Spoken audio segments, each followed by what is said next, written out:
Bien, sí, ahí está. Gracias, Diego, por avisarme. Dale, disculpa que te Bueno, interrumpí. no, bueno, el día de hoy en esta charla va a estar el licenciado Diego Benevento, cofundador también de ACAPA, así como Iván, nuestra vicepresidenta y secretaria. Una está en Europa pasando la bomba y Graciela tenía que dar clases en la universidad, así que bueno, no nos pueden acompañar. Bueno, Diego es licenciado en psicología de la UBA, es piloto privado, actualmente, ¿seguís cursando de piloto comercial? Sí. Bien. Por supuesto, facilitador en factores humanos, es además de fundador de ACAPA, es presidente de una fundación maravillosa que es la Fundación Gavito. Así que si quieren googlearlo y ayudar, siempre son bienvenidos. Y es autor de varios libros que están relacionados con familia y discapacidad. Familia en llamas y discapacidad es uno, discapacidad, amparo a la familia, familias en tramas, del mate a la mateada, y está escribiendo uno que está muy relacionado con nosotros, que se llama El hangar psicológico, los efectos de volar en el personal aeronáutico, sus familias y pasajeros. Así que eso va a estar fenómeno cuando lo termines y bueno, lo leeremos por supuesto. Además es creador del DITAF, que es un dispositivo de intervención temprana de amparo a la familia, y creador del ITEA, que es un dispositivo de intervención temprana a emergentes aeronáuticos. Así que, bueno, este es Diego y no sé si quieres contar algo más y bueno, te cedo la palabra. Bueno, buenas tardes. Gracias, Kim, por la presentación. Gracias por el espacio. Tanto vos como Iván fueron las personas que me alojaron después de mis traumas aeronáuticos y es por eso que estoy acá también en esta charla. Bueno, gracias a todos los participantes. Les quiero contar simplemente en esta charla un recorrido, un trayecto histórico, traumático, que hace que pueda hablar de esta experiencia también desde lo clínico. ¿Cierto? Partamos por este título sugestivo, Vivir para contarlo. Desde ACAPA se convocó gente que tuvo incidentes aeronáuticos y que sobrevivimos a esos incidentes, no solamente físicamente, sino del deseo, ¿sí? Que eso es algo importante que vamos a trabajar. Pero también soy psicólogo clínico, atiendo tripulantes, atiendo pilotos, he atendido gente que está en tierra. No he atendido controladores aéreos hasta ahora, no tengo una experiencia ahí, la verdad que me gustaría incursionar porque sé que es un campo muy importante de lo traumático. Entonces voy a hablar de una experiencia clínica de Latinoamérica como psicólogo y de habla hispana. ¿Sí? Quiero que esto partamos de este espacio. Va a ser la experiencia esta personal, después volcada a lo clínico, pero con esta población. Tengo hace 10 años pilotos y tripulantes adultos, gente de rampa, gente que está en la parte de administración de lo que son las líneas aéreas, pero bueno, de habla hispana y de Latinoamérica. Ahora, ¿por qué soy psicólogo aeronáutico y facilitador? ¿Cierto? Porque cuando un día tuve la suerte de de cumplir un deseo, que era ser piloto privado, eh, no pude hacer la carrera por cuestiones económicas, tuve varios incidentes, ¿sí? Una plantada de motor muy importante, que sobreviví. Después tuve un accidente muy importante donde el 52 que volaba estaba fallado el tambor de arranque. Entonces viene el mecánico a darle pala al 52 y se lo come la pala, le corta la cara, un brazo, una escena tremenda que al día de hoy la tengo en mente, ¿cierto? Eh, Después otro día con mi familia estaba esperando un 72 para salir a volar y baja un PA-11 y nos avisa que se habían matado los 4 tripulantes. Y la última y más fuerte de mi experiencia fueron 2 pacientes míos, clínicos, 2 pacientes no pilotos, con un piloto que fue alumno mío, que se mataron en La Pampa, en un accidente con un Piper Seneca. Tremendo, mis pacientes de tantos años, este muchacho, que ahí uno empieza a decir, bueno, ¿qué pasó? ¿En qué me equivoqué que no detuve este vuelo? Porque veníamos hablando con los tres. Problema en la meteorología. Ahora, ¿qué me ocurrió con estos incidentes aeronáuticos? Si no hubiera sido un adulto y no hubiera sido psicólogo y no estaba en tratamiento, me hubiera ido corriendo de la aviación. ¿Por qué? Porque no encontré ni en las escuelas de vuelo que transitaba, ni en los profesionales, todavía no la conocía Kinga ahí, hago esta excepción. No encontré psicólogos que atiendan las neurosis traumáticas que tienen que ver con los incidentes propios. La psicología trabaja, pero de un modelo de la neurosis que no tiene nada que ver con nosotros. Entonces, ni en las escuelas de vuelo que pedí ayuda, ni en los psicólogos que pedí ayuda, hablaban nuestro lenguaje del trauma. Y vuelvo a decir, si no hubiera sido profesional y adulto, hubiera buscado las excusas para irme, porque quedé panicoso después de todo esto. Realmente panicoso. Se guardaron todos los incidentes, como es costumbre en nuestra aviación. De esto no se habla, no pasó nada, el pibe está bien, el avión se rompió, pero lo bueno que vos estás bien. Nunca supe qué pasó, por qué se plantó el motor, eh, etcétera, etcétera, etcétera. Esto tal vez sea muy nuestro de Argentina o de la zona donde yo me formé como piloto, ¿sí? Lo que me interesa de esto es que cuando busco ayuda profesional no encuentro un lugar idóneo, ¿sí? Sí, en la Universidad de Buenos Aires hay un posgrado, pero tampoco habla de los efectos de los incidentes o accidentes tanto en el personal como en los pasajeros. Eh, ¿Y ahí qué pasa? Me pongo a estudiar esto vía particular. Bueno, me pongo a buscar, había mucha bibliografía anglosajona que estaba en inglés y descubro que en Argentina estaba todo el trabajo de Lehman Pat y todo su equipo. ¿Sí? Ahora, ¿qué pasa? Muchos de ustedes saben la historia de Lehman Pat, que por un lado está el trabajo profesional de esta persona y está él como persona, con todo el desenlace. Pero bueno, parece que algo de todo ese trabajo de él había quedado, es un trabajo muy idóneo, lo que son los síndromes de desadaptación secundaria al vuelo, pero lo que observo es que nadie continúa con ese trabajo. Y en lo que es la bibliografía en inglés, llega un momento que se corta. ¿Y qué pasa lo que es la neurociencia? Se queda con lo que es el burnout, el estrés postraumático, pero se corta de las particularidades que este autor y ese equipo de profesionales de aquel entonces instalan. Entonces, bueno, me pongo a profundizar en este campo y es donde intento profesionalizarme y donde empiezo a abrir el juego con mi nuevo libro, El hangar psicológico. Ahora, por otro lado, cuando empiezo a analizar pacientes aeronáuticos que al ser piloto y psicólogo se empiezan a contactar conmigo, ¿qué empiezo a ver? Que muchos de los pilotos, copilotos o muchos comandantes tuvieron muchos incidentes en su formación como pilotos privados y comerciales. Y lo que empiezo a detectar que esos incidentes o accidentes los habían desadaptado mucho antes de los incidentes que estuvieron en la línea. ¿Sí? Empiezo a observar que la hipoteca, porque ¿qué pasa? Cuando uno ingresa a la línea aérea, ingresa muy joven.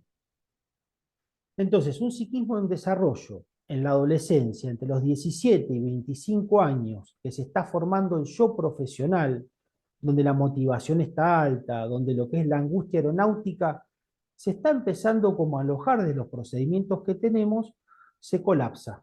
Entonces, pienso observar que me comentan los incidentes actuales, o a veces vienen por temas que no tienen nada que ver con incidentes, y cuando empezamos a trabajar estados panicosos, irascibilidad, componentes psicosomáticos muy fuertes, empiezo a observar que también en la parte de piloto privado en la formación hubo varios incidentes no tramitados. Ahí es cuando sigo profundizando en la psicología Y digo, bueno, acá hay un patrón que se repite, ¿cierto? Hay una vulnerabilidad en esta construcción de un sujeto adolescente que tiene una afectación más importante cuanto más inmaduro está el yo y cuanto más joven es la persona. Y ahí toma un autor se llama Donald Winnicott, un pediatra y psicólogo inglés que falleció, el que estudia la relación entre una madre y un hijo, o entre un niño y un cuidador primario. Y dice que hay una etapa de dependencia absoluta que donde se produce el corte con ese cuidador, el psiquismo se detiene. Y digo, venga, es lo que está pasando con nosotros, ¿cierto? No es lo mismo que el accidente o el incidente sea en las primeras 20 horas de vuelo, en las primeras 30 horas de vuelo o en las últimas de navegación, que sea después en la línea. Entonces pienso batallar ahí una teoría, porque digo, bueno, pensemos esto. ¿Qué hace una madre o un cuidador primario? Es el que adapta al bebé del ambiente acuático al ambiente terrestre. ¿Sí? Un bebé está en un ambiente acuático. Una madre o un cuidador, cuando se encuentra con ese oxígeno, con ese cuerpo que está recubierto por el líquido amniótico, lo envuelve, lo empieza a simbolizar y lo empieza como a vestir de símbolos. Ahora, todos los que estamos en la línea aérea y los que volamos, hacemos una adaptación del ambiente terrestre al ambiente aeronáutico. Ahora, ¿quién hace esa adaptación con nosotros? Los procedimientos. No, pero necesitamos de carne y hueso, de gente que haga estos cuidadores primarios o estas figuras de apego, que hagan ese pasaje de un ambiente terrestre a uno aéreo para el que no tenemos instintos. ¿Sí? Como no tenemos instintos, un procedimiento por sí mismo, un conocimiento pedagógico y práctico no nos va a servir. Necesitamos figuras de apego seguro que van a amortizar ese pasaje. Por eso tomo este autor, a Winnicott, este gran maestro. ¿Por qué? Él dice que en la infancia hay que leerla en 3 momentos. Una etapa de dependencia absoluta, que si se corta el vínculo, el niño tiene muchas posibilidades de tener un trauma permanente. Otra etapa donde es hacia la independencia o la dependencia relativa, donde ya el niño tiene lenguaje y puede moverse por sí mismo, puede nombrar a los objetos, puede nombrar a la madre. Dice que ahí el efecto es otro. Y otra etapa que es posedípica, o después de los 5 años, donde el niño ya tiene cierta independencia. Ahora, lo que interpreto y lo que propongo y que está en investigación actualmente, ¿qué es? Que si el incidente aeronáutico lo vive un yo frágil, endeble, no formado, ¿sí? Un yo profesional que está en vía de proceso, en las primeras 20 horas de vuelo, el yo profesional queda hipotecado de por vida. ¿Y dónde va a ser el síntoma en general? En la parte psicosomática. Son los comandantes o copilotos que atiendo acá, o los tripulantes, que tienen muchos problemas en el cuerpo. Y aparece este patrón que se repite. En las primeras horas se mató un instructor de vuelo, un compañero, tuvieron una plantada de motor y siempre recubiertos por el silencio. Cuando el incidente aparece después de las 20 horas, donde ya uno empieza con los primeros vuelos solos, ¿qué ocurre? El efecto aparece en lo psicológico.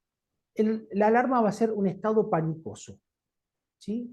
Pánico, miedo, inseguridad a volar. Y cuando el incidente aparece ya cuando el piloto o el comandante o la tripulación ya empiezan como a ser ellos los encargados del vuelo, de la seguridad operacional, y se produce el incidente, el efecto va a aparecer en lo social. ¿Por qué? Como el yo queda rígido por estar solo con una responsabilidad, se caracteropatizan. ¿Qué aparece? El macho pilot, la mujer maravilla, vamos a decir, ¿cierto? Aparecen esos héroes de la aviación, sabelotodos, y que tienen esa gran armadura, ¿sí? Que no es que es mala gente el macho pilot, excepto que no haya una caracteropatía anterior al ingreso a la aviación, ¿cierto? pero es un montante defensivo ¿frente a qué? Frente a ese cuestionamiento que viene de afuera. Vieron que siempre que hay un incidente, nunca nos preguntan, che, ¿cómo estás? No te cuidan. Al revés, van a rastrillar, van por tu sangre. Sabemos en aviación que si la culpa la tiene el piloto, el sistema queda sin responsabilidad. Entonces la culpa la tiene que tener alguien. Están buscando un culpable, cuando sabemos que es una cuestión del sistema lo que está pasando. Entonces, a lo que iba, en la investigación que estoy realizando con otros profesionales, es que la instrucción, primeras horas de práctica, van a hipotecar todo nuestro trabajo. Por eso, en mi nuevo libro hablo de estados de desregulación que van a ser anteriores a las desadaptaciones al vuelo. ¿Sí? Todos los que estamos en aviación, en cualquier ámbito, estamos desregulados. O tenemos una psicosomática, o estamos panicosos, o tenemos problemas con algún compañero. Es parte de nuestra humanidad. Es parte de lo que nos pasa y de estar trabajando en cercanía con la muerte. Ahora, ¿cuál es el problema? Cuando estos se fijan. Cuando aparece una fijación en el cuerpo, una psicosomática, cuando el estado panicoso de desregulación se transforma en una fobia, o cuando el problema con los compañeros se transforman en una caracteropatía, o una fatiga crónica, o un climaterio aeronáutico. Entonces, el laburo que estamos planteando es pensar estos estados de desregulación que nacen en la instrucción en los primeros años y que al no haber un ambiente donde se alojen, se transforman en desadaptaciones al vuelo. Entonces, un poco el recorrido nuestro era esto, por eso vivir para contarlo, si estamos contándolo porque estamos vivos, pero ¿cuál es la hipoteca? Es el deseo. A ver, ¿a quién le vas a contar algo si no hay quien lo escuche? Y esto es lo que le pasa seguramente a muchos de ustedes que han tenido distintas experiencias traumáticas en lo que es en la aviación. No hay un otro capaz de alojar, de escuchar, de simbolizar eso que no se metabolizó. Entonces, contarlo tiene que ver con el deseo. Por eso, y volviendo al comienzo de la charla, si no hubiera sido adulto y profesional, me hubiera ido a mi casa, no hubiera volado más, me hubiera quedado acá, me hubiera quedado con el deseo cumplido. Ahora, el problema de los que trabajan en aviación, en cualquier ámbito, es que no se pueden ir a la casa. Pasa el accidente y además tenés tu vida armada en relación a esto, entonces quedás hipotecado y atrapado en el banco. Es tremendo esto. Y esto es lo que va a afectar la seguridad operacional. Entonces, vuelvo un poquito con estos tres tiempos que, insisto, se vuelven a instalar con cada nueva licencia. Cada nueva licencia y cada ascenso dentro del sistema aeronáutico, estos tres tiempos de dependencia absoluta, independencia relativa, perdón, dependencia absoluta, dependencia relativa y hacia la independencia se repiten en cada nueva licencia, en cada nuevo pasaje, en cada nueva adaptación de cargo. ¿Qué pasa? Si ya los primeros veníamos con esta hipoteca traumática, con este anclaje traumático, cada vez que vamos a crecer en algo, tenemos ya el lastre o el ancla de lo otro. Por eso muchas veces, y esto me pasa en el consultorio, me encuentro con personal aeronáutico que no te puede escuchar, que son todo mirada, que siempre están hablando fuerte, como si nadie, más allá del ruido de los motores y las vibraciones, eh, siempre están con este objeto persecutorio, a ver quién sos, qué le estás preguntando, ¿sí? Y sostengo que estos traumas que fueron alojando, más un ambiente que no quiere escuchar, genera esto, que los miembros del espacio aeronáutico no busquen una terapia. Muchas veces buscan a ver que vos le digas qué hacer, qué le pasa, y después se van corriendo. No están acostumbrados a esto, a ser alojados, a decir, bueno, che, ¿cómo estás? ¿Cómo te fue? Les cuento un caso que me pasó hace poco. Atiendo a una comisario de a bordo que viene porque pospandemia estaba panicosa, ¿sí? Bueno, nos podemos hablar de lo que fue la pandemia. Y cuando arrancamos a charlar, me cuenta todos los incidentes que tuvo desde que comenzó a volar desde muy joven, ¿sí? Tenía 20 años de vuelo. Y me aterré, porque me los contó con una despersonalización. Es como decir, estabas en ascenso y te explotó un motor y nadie comunicó y vos estabas ahí de comisaria. Y tal otra cosa te pasó y tal. Y lo cuentan como si nada. Bueno, esto fue, a ver, no es responsabilidad de ella, sino que tuvo que encapsularlo para seguir trabajando. Vuelvo con esto, cuanto más temprano fue el trauma, cuanto más indeble está el yo, cuanto más está inmaduro, las marcas van a ser profundas. Y si el sistema además niega esta posibilidad de alojarlo, bueno, entonces vino por un estado panicoso. Y yo me asusté, no ese, pero todo esto te pasó. ¿Cómo no vas a estar panicosa? ¿Cómo no vas a querer ir a trabajar?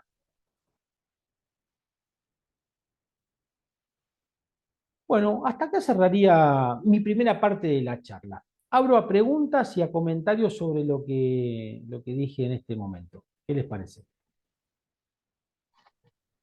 Y yo tengo dos preguntas, Dieguito. Sí. Hablaste en un momento de lo que ocurre después del incidente, cómo reaccionamos nosotros, los colegas, generalmente preguntando qué pasó. O sea, nunca haciendo otra pregunta más que qué pasó. Mm. Eh, entonces la primera pregunta sería, ¿cuál es tu recomendación con respecto a cómo encarar a una persona que tuvo un incidente? Que me imagino que será la misma recomendación para una persona a la que se le enfermó un hijo también.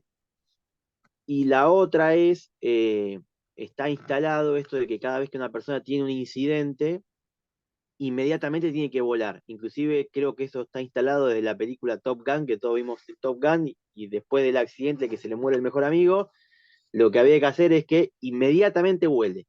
O sea, la solución para que evidentemente no genere miedo a volar es que vuele enseguida. ¿Qué pensás de eso? ¿Cuál es digamos, esas son las dos preguntas.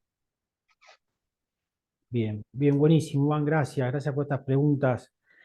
Hay una paradoja, porque si vos a la persona luego del incidente le preguntás cómo estás, como va a estar en shock, no te va a poder responder. Y te va a decir, ¿qué sos? ¿Tonto? ¿Sos tonto? ¿Cómo voy a estar? Para el diablo. Me quiero matar, no quiero vivir más, no sé ni lo que me pasa, ¿cierto? Entonces, primero tenemos que identificar y saber cómo trabajar el shock. Justamente un estado de shock no se trabaja con el lenguaje. Por eso tenemos los principios de Thomas Salmon, psiquiatra que trabajó en la Primera Guerra Mundial, y que nos ayuda a intervenir con las neurosis traumáticas. Estos principios los usamos también en discapacidad nosotros, en diversidad funcional, porque es lo que le ocurre a una familia cuando le dicen, mira, tu hijo tiene tal discapacidad o va a pasar tal cosa, quedan en shock. Los profesionales y docentes no estamos entrenados para trabajar en el shock, donde se tiene que trabajar la dimensión cuerpo, la dimensión tiempo, la dimensión espacio y la dimensión del lenguaje. Esto podría ser el tema para otra charla, ¿cierto? Identificar el yo y cómo intervenir en ella. Entonces, pues esta paradoja. Eh, ¿Qué pasó? La persona no va a saber. ¿Cómo estás? No te va a responder. Pero sí tener, y te doy un ejemplo, que son estas intervenciones de contacto. Bueno, contacto ocular, sacarlo de la zona traumática, dejarlo con alguien para que esté con esa persona, en el caso de que fue inmediato el incidente, porque enseguida vuelva a la situación traumática. Después, esa persona vos le podés estar hablando y va a sentir que le zumban los oídos y que vos estás moviendo la boca. Entonces, lo que va a leer es el lenguaje corporal que vos tenés.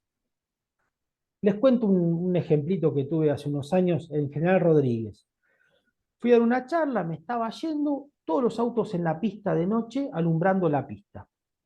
Bueno, un piloto joven había venido a Rosario, eh, hizo mal la navegación, no sé lo que le pasó, y termina viniendo en vuelo nocturno sin tener la habilitación, un aeródromo que no está habilitado para vuelo nocturno. Aterriza, casi se cae arriba de nosotros. ¿Cuál fue nuestra primera sensación? Y darle una paliza, darle una viaba al pibe, le íbamos a dar una paliza por toda la atención. Una hora lo estuvimos esperando, que se mataba, viste, la familia. Por suerte, teníamos a Thomas Salmon ahí, las enseñanzas del maestro, del psiquiatra, y le digo a Dieguito, que era el director de ahí que falleció, digo, che, no, a este pibe, dale un abrazo, sacale el avión, que no se vuelva a la casa en el auto, que alguien lo acompañe, y en 2 días lo vemos. Este pibe estaba en shock. Si lo retábamos, si le hacíamos parir lo que había hecho, y encima se iba en auto en la casa, en el lapso de una semana, o reventaba una psicosomática, o se mataba con el auto, ¿cierto? ¿La intervención cuál fue? Lo abrazamos, lo agarramos, le dimos de comer, casi lo bañamos al pibe, le llevamos el avión al hangar, ¿cierto? Y lo llevamos, o la gente del club lo llevó a la casa. Esa es una intervención, ¿cierto? En ese momento lo querés matar, ¿sí? Eh, no sé si respondo esta primera pregunta. Entonces, ahí se trabaja el lenguaje corporal. Es como vos le decís al otro, bienvenido a la vida. El otro que se mató, este pibe se estuvo preguntando todo el vuelo, ¿qué estoy haciendo acá? ¿Quién me mandó acá? Pensando en la muerte. Entonces tenés que rearmarlo con el cuerpo, con estas intervenciones que son más de sostén, para después, sí, querés saber qué es lo que pasó, para que no se repita. Y con respecto a este segundo punto, Iván, que está muy bueno, esto de volar inmediatamente o de trabajar, esto también pasa en tierra, pasa con un mecánico, con alguien de rampa. ¿Qué pasa? El yo va a presentar sus angustias, va a presentar la angustia señal o ansiedad, ¿cierto? ¿Qué te está diciendo eso? Que necesita elaborar, está indigesto. Hay dos alternativas: o lo sacás y lo ayudás a digerir, o quebrás esa alarma, esa defensa del yo y lo metés a laburar.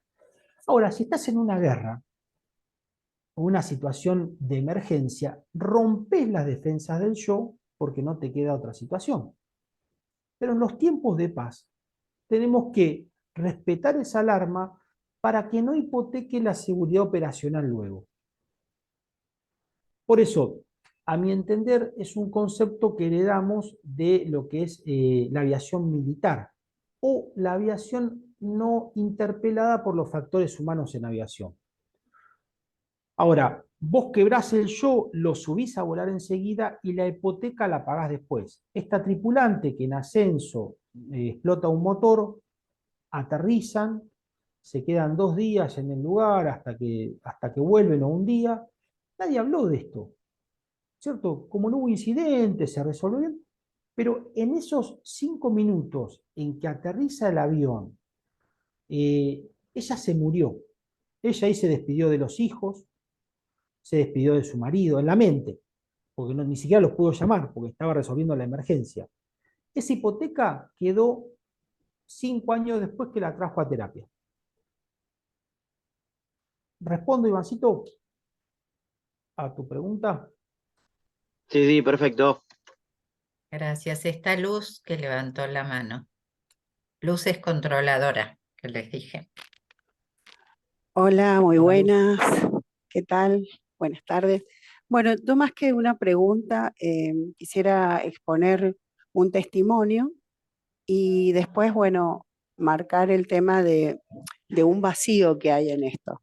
Si bien ahora la estructura aeronáutica con respecto a los servicios de navegación de tránsito aéreo lo brinda EANA y tiene dentro de su orgánica departamentos como son el MAKE, que aborda situaciones de postestrés o estrés postraumático que se llama, aborda a las personas y aborda los casos de una manera, como diciendo, perdón la terminología, pero como poniendo el parche en la herida, digamos.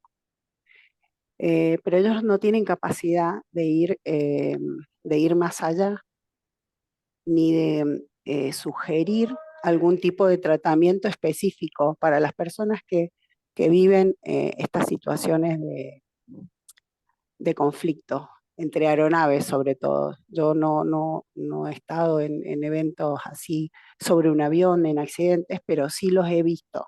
He visto aeronaves estrellándose, he estado en lo que es la actuación en los primeros momentos, en las ayudas primarias, ¿no? Que se da cuando una aeronave tiene, o las personas tienen estos eventos en un aeródromo. A lo que voy es a esto, por mi testimonio, yo soy controladora desde 1989. He estado en una torre de control, he tenido problemas con tránsito. En realidad tenía ya problemas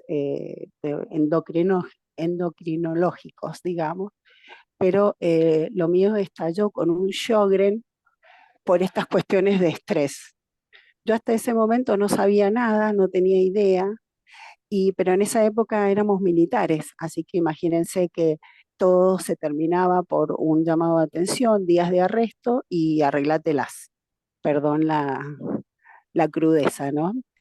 Pero bueno, siguió mi vida, hoy estoy en una ACC, soy supervisora y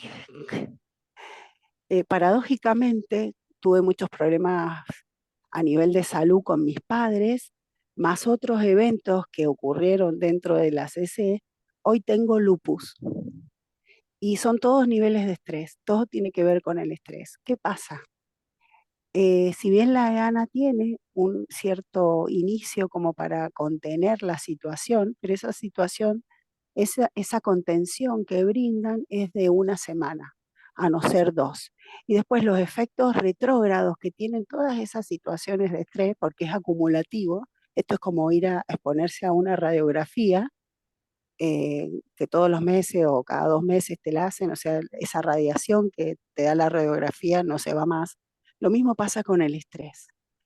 Genera una herida, tanto psicológica, que se podría decir que hasta es física. Bueno, en mi caso, acá la tenemos. Y ¿a qué voy con este testimonio? Es que los controladores de tránsito aéreo, si bien sabemos identificar que hay cosas que están mal, pero no tenemos una conducta preventiva de lo que es nuestra psiquis y de lo que es el tratamiento que le debemos dar. Hay un vacío de instituciones. Yo doy gracias a Dios que existan personas como usted, que es psicólogo aeronáutico, pero son muy pocos. Pasa esto, vamos al psicólogo y no nos entienden, no saben por dónde, nos abordan desde como si fuéramos una ama de casa histérica, por decirlo en mi caso, pero no como una persona que está expuesta a la línea de fuego. Me imagino lo que es un piloto. eh, no soy piloto nunca he volado una aeronave, pero ni tampoco soy tripulante, pero a nivel trauma psicológico es terrible y ¿qué pasa con estas situaciones? Una las pone en la trastienda, las oculta y sigue adelante, y sigue adelante, y sigue adelante hasta cuando ya no da más. Yo empecé mi carrera a los 19 años, hoy tengo 55, así que tengo un poco de experiencia en algunas cosas. ¿Dónde está el vacío institucional? Departamentos o instituciones que se encarguen precisamente, no es de lo postraumático, pero de lo post-suceso. O sea, que uno tenga herramientas de gente idónea que esté en la materia y pueda abordar cualquier indicio de distorsión o de algo que nos haga tener miedo a trabajar, ir a trabajar, tener miedo de hablar, tener miedo de exponer, temor al que dirán, al ser discriminado, a todas esas cosas. Y eso por un lado. Y por el otro, si bien la institución EANA trata de no indicar a la persona que ha tenido un suceso de tránsito estamos hablando de 2 aeronaves al mismo nivel, 2 millas o 3, o sea, de eventos, o ni hablar de ver aeronaves que se estrellan y gente saliendo de las aeronaves, ya saben cómo. No hay una contención efectiva y no hay instituciones que sigan con esto. Esto se lleva toda la vida, toda la vida. Bueno, estoy hablando con alguien que... Y es muy difícil a veces no soñarlo. Uno lo sueña, uno ve esas cosas, incluso cuando está dormido. Así que bueno, eso era nada más. Pero quiero remarcar que hay un vacío de instituciones que se encarguen de estos temas y que sean públicas, que sean de conocimiento, tanto como a los pilotos, como a los controladores de vuelo, como las escuelas de vuelo y, bueno, y demás instituciones que hacen que la aeronáutica sea muy grande. Bueno, nada más, muchas gracias.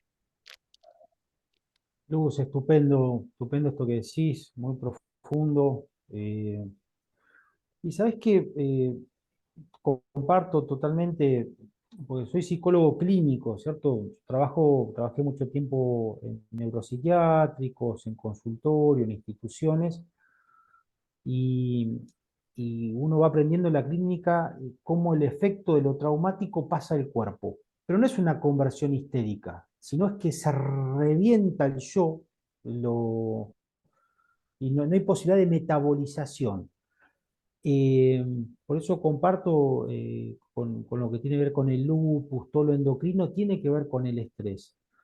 Fui marcando lo que deciste, lo que contaste para ir ampliándolo, pero me diste pie para ampliar algo. Entonces, están estas etapas que recién decía, que son las etapas de dependencia absoluta, dependencia relativa o hacia la independencia. ¿Dónde se produce el incidente? ¿En qué etapa? Va a generar un condicionamiento. Después la madurez del yo, ¿cierto? ¿Qué herramientas tiene ese yo y el ambiente para poder procesarlo? Después la intensidad del traumatismo, ¿sí? ¿Qué intensidad, qué estimulación y qué cercanía tenés con el traumatismo? También el tiempo de exposición al traumatismo. Todas estas son variables que van a hipotecar la respuesta a futuro, como bien vos decís. Hay un tiempo de rumiación, que a veces puede ser 1 año, 5 o 3 días, donde explota. Ahora, quiero darte un dato muy importante tanto para vos como para Kinga, que fue tantos años comisario de a bordo, y lo que he aprendido en la clínica, y lo aprendí de Thomas Salmon, porque ¿qué descubre este psiquiatra? Primero que dice que los más afectados en un incidente son los que quedan ubicados de forma pasiva. ¿Sí? ¿Qué significa? Que tanto el piloto como el copy están por lo menos palanqueando para zafar de esta situación, entonces, aunque sea, son responsables. Ahora, el TCP o el controlador aéreo son espectadores de algo que quedan implicados. Y esto lo decía Thomas Salmon en la guerra. Dice, el soldado que hirió o que lo hirieron tiene un efecto que es medible, que muchas veces es ubicable. Ahora, el soldado que acompañó a esa persona que murió o aquel que hirieron, pero no a él, es el que se traga todo eso, el que las instituciones no lo acompañan y que después desencadena una psicosomática o una neurosis postraumática. ¿Sí? Entonces, la pasividad que son expuestos ustedes, vuelvo con esto, lo que es la tripulación, lo que es el tránsito aéreo, es la peor. ¿Por qué? Porque son los espectadores del trauma. Están en ellos, pero muchas veces quedan como en esta segunda línea. Entonces, por eso cuando aparecen patologías, son patologías mucho más graves. ¿Sí? Porque entonces el piloto y el copiloto pueden decir, bueno, el error fue este, pasó esto, falló. El que está atrás, hasta que se entera lo que pasó, o el que está como controlador, tiene que hacer otro procesamiento simbólico distinto. Y esto nos enseña Salmon. Vuelvo con esto. Él empieza a decir, no solamente el soldado que está herido es el que necesita un tratamiento de psicoterapia, sino el que fue expuesto a la situación traumática. El que vivió esta radiación, que muy bien vos lo decís, Luz, es como la radiación, es un efecto mudo, silencioso y que se silencia. Y tomo dos cuestiones. Vos decís que hay una falta de instituciones. Yo digo que hay una falta teórica clínica. Es una deuda que tenemos los profesionales de la salud y educación frente a lo traumático. Por dos cuestiones. Por un tema económico, porque si vos te curás sola, no lo paga la línea. Y por otro lado, porque son tratamientos de guerra. Cuando hay guerra o catástrofes, avanza la ciencia psicológica, psiquiátrica media.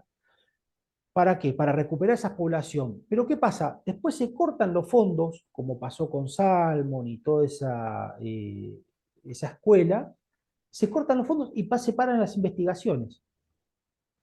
Hay unos psicólogos franceses que son mis maestros en discapacidad, que son los psicólogos de frontera, de trinchera, perdón dicho, que vienen de la Segunda Guerra Mundial, de la Guerra de Argelia, ¿cierto? Son tipos que, bueno, pero después ¿qué pasa? Se van muriendo o se van chiflando y se va perdiendo el avance en esto.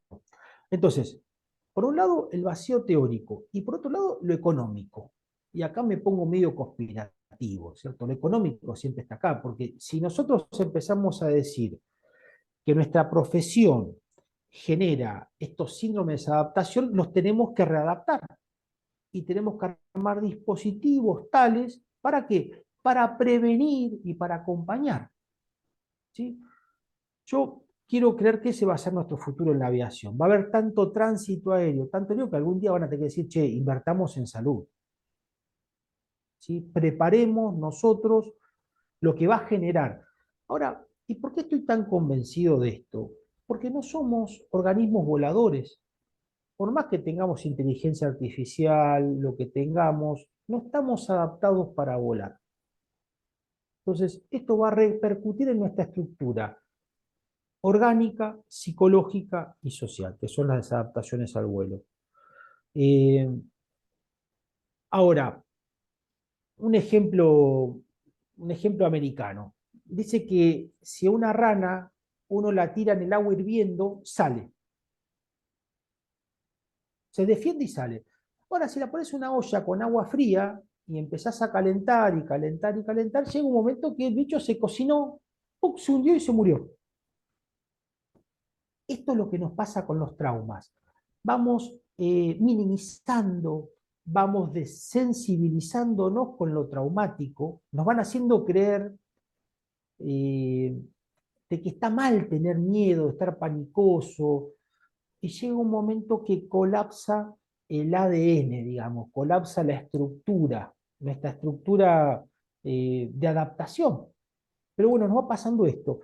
No, ¿cómo vas a tener eso? No, acá no pasó nada, no, mirá, no, no, no. Pero en la estructura, ahora vuelvo a decir esto, la deuda es nuestra, es de los profesionales, ¿cierto? Por eso vuelvo al origen. Si no hubiera sido un profesional de la salud, ya adulto, que tenía trabajo, que tenía clínica, que tenía mi psicólogo, que él hizo lo que pudo, me hubiera ido. Me hubiera ido de esto, no hubiera contado hoy esto que estoy intentando contar, que es esta aproximación. ¿Alguna pregunta, algún comentario, algo para continuar? A mí me encantaría que César está en la Marina, en la parte de vuelo de la Marina de Brasil. No sé, César, si querés contar algo.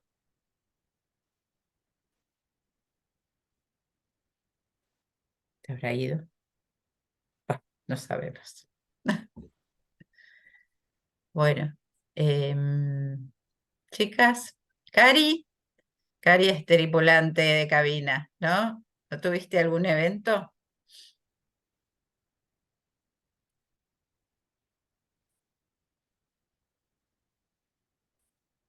Saca el microfonito, estás muteada.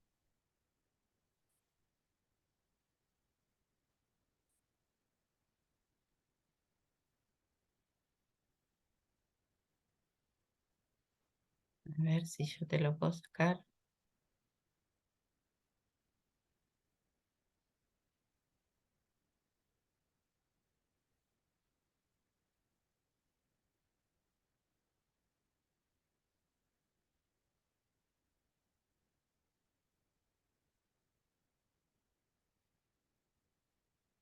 No, bueno, no, no puedo yo desde acá. A ver,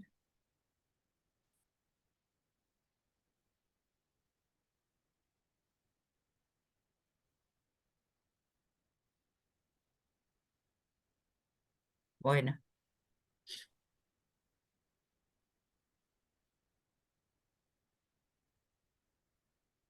no hay caso. Y desde el celular a veces se complica.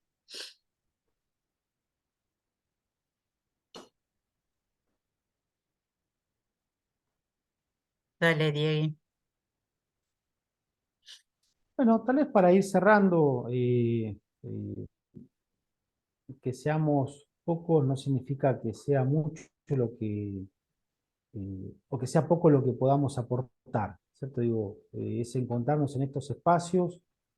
eh, También está bueno saber que hay gente desde acá y desde lo que es el hangar psicológico que estamos trabajando desde lo clínico, con las dificultades que plantea, porque los recursos los vamos generando nosotros. eh, pero bueno, que estamos siempre pensando en que todos los trabajos que están cercanos a las zonas de muerte, como decía Salmon y estos autores de la trinchera, tienen efectos que no se ven inmediatamente y que son parte de ese ecosistema donde está instalado. Y si les parece el último temita, como para dejar ahí y cerrar, que es el tema de la muerte, ¿cierto? El tema, eh, hay dos muertes. Está la muerte real del cuerpo y la muerte del psiquismo. Cuando el psiquismo está en una zona de aniquilamiento, cuando, como decía Richard Bach en uno de sus cuentos, Rizos, voces y miedos a la muerte, y miedo a la muerte, cuando uno se pregunta, ¿qué estoy haciendo acá? Cuando siente que va a morir, ahí empiezan a operar mecanismos psíquicos primarios para preservar el yo. Ahora, ¿qué pasa? Para sortear esa situación te sirven, pero después no es que se apagan. Seguimos operando con toda esa carga metabólica en el cuerpo. A ver, desde la neurociencia lo vamos a ver desde los neurotransmisores, desde el psicoanálisis de los mecanismos de defensa, de la psicología del yo, de las figuras de apego o de las situaciones de apego.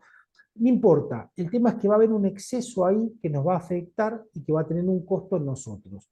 ¿Pero por qué? Porque estamos trabajando en zona de muerte. Esto mismo le ocurre a un cirujano que trabaja. ¿Por qué los cirujanos son tan particulares? ¿Por qué son tan duros y a veces megalomaníacos? Porque se les muere la gente, en ellos tienen en la mano la vida de la gente. Entonces, y les ocurre como nos pasa a nosotros. Al no tener formación en factores humanos, en lo que le pasa a ellos, se empiezan a defender. Se transforman en el varón rojo. Hacen una caracteropatía. No todos, ¿sí? Pero los que están en zona de muerte vamos a reaccionar. ¿Y nuestro desafío cuál es? Es hablar nuestro propio idioma, ¿cierto? Porque en aeronáutica tenemos cuestiones que son propias de nuestro trauma. Ese es el gran desafío. Y el desafío que también está tomando a capa y el hangar psicológico, ¿cierto? Empezar nosotros como profesionales, que estamos, por eso está bueno, Kinga voló toda su vida, Iván, bueno, muchos de ustedes están trabajando, es repensar lo que nos pasa, ¿sí? Y bueno, yo cerraría con esto, y los invitaría a ver los videitos que tengo en YouTube, el hangar psicológico, que ahí hablo de las desadaptaciones al vuelo y hago una propuesta también que viene anticipando este libro que estoy pronto a editar. Buenísimo. Gracias, Diego.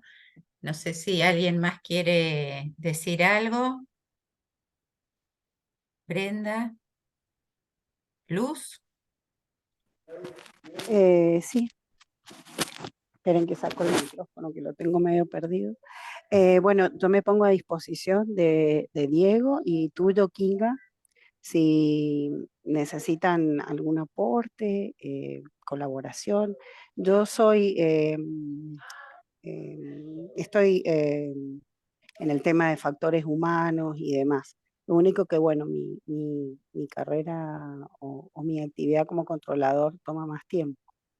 Es más, ahora estoy en la sala. No puedo abrir el video porque me retarían, pero bueno, me quedo a disposición de ustedes y de Diego, que bueno, lo que pueda aportar o ayudar, incluso conectar para llamar a otros a esta, porque acá no es que yo haya tenido eventos ni nada, todos los tenemos, así que bueno, me pongo a su disposición para ver cómo podemos acrecentar esto, porque no es un tema menor. Y la verdad que el que ha vivido estos eventos solo sabe cuáles son, no digo pesadillas, pero sí el correlato en el tiempo de cómo uno lleva las cosas y cómo las afronta. Y los factores humanos no se pueden aplicar si no hay un todo. Así que bueno, vuelvo a repetir, a disposición. Kinga tiene mi email y bueno, y si necesitan mi número, por favor, Kinga, hacémelo saber. Y Lo tengo. muchas gracias, ¿eh? Muy Gracias, Lu. amable. Hasta luego. Lindo, lindo que estés con nosotros. Te agradezco mucho. Sí, sí, Cari, sí. no podemos hacer que hables. Muy mal. Cari tiene muchos años de vuelo también en Latam, así que me hubiese gustado mucho que pueda charlar. A Ignacio no, me parece que no lo conozco. Brenda se despidió y agradeció. ¿Y Fabricio? No sé, ¿tienes algo para decir? César. Cami, Cami, una reciente facilitadora, no puede hablar tampoco, porque está en el trabajo. Ay, Cari, ¿querés escribirlo en el chat?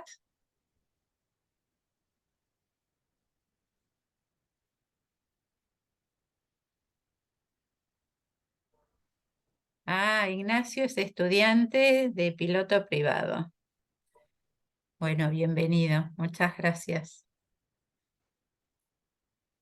Y Fabricio, es despachante, tripulante y agente de tráfico. ¡Wow! Bueno, me nos hubiese encantado que cuentes algo porque debes tener, si estás trabajando en algo de eso.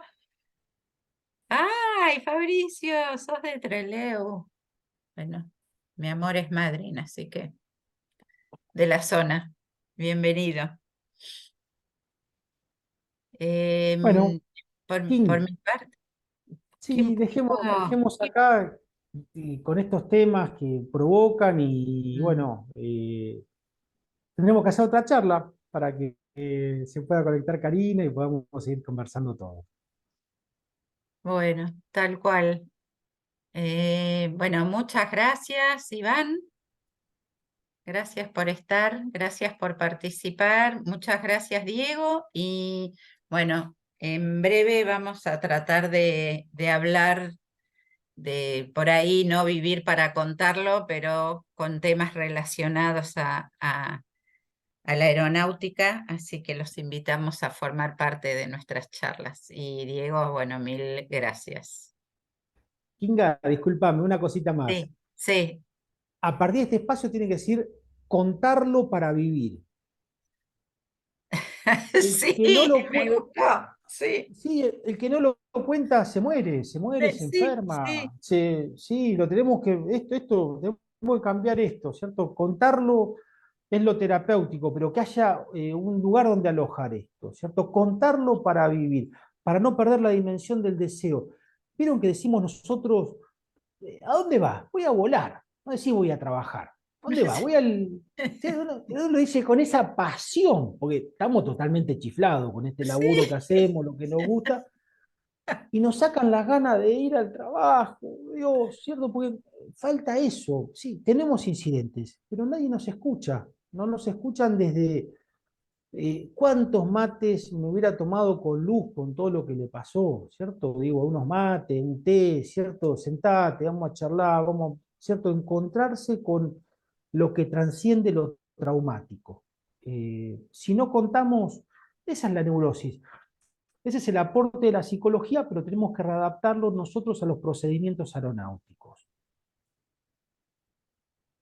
Ahora sí, bueno. Ahora sí. Bueno, muchísimas gracias a todos y nos vemos en la próxima. Gracias, Diego. Gracias a todos, gracias, Kim. Gracias, Iván.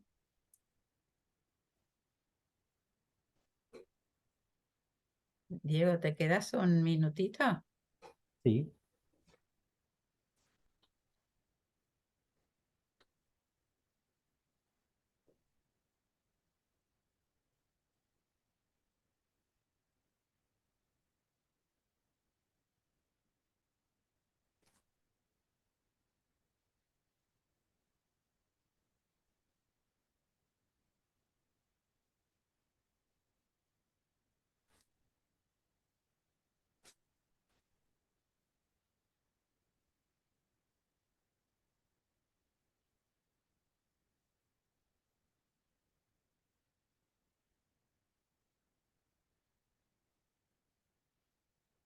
Ahí lo puse en sala de espera a César. Para mí que César se tiene que haber ido y dejó Sí, la sí, está cosa. bien.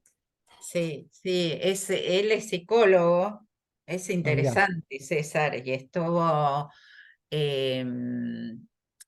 punto de ser el presidente de Abrapaz, ¿viste? De la asociación brasileña que ellos tienen, acaban de cumplir 10 años de existencia.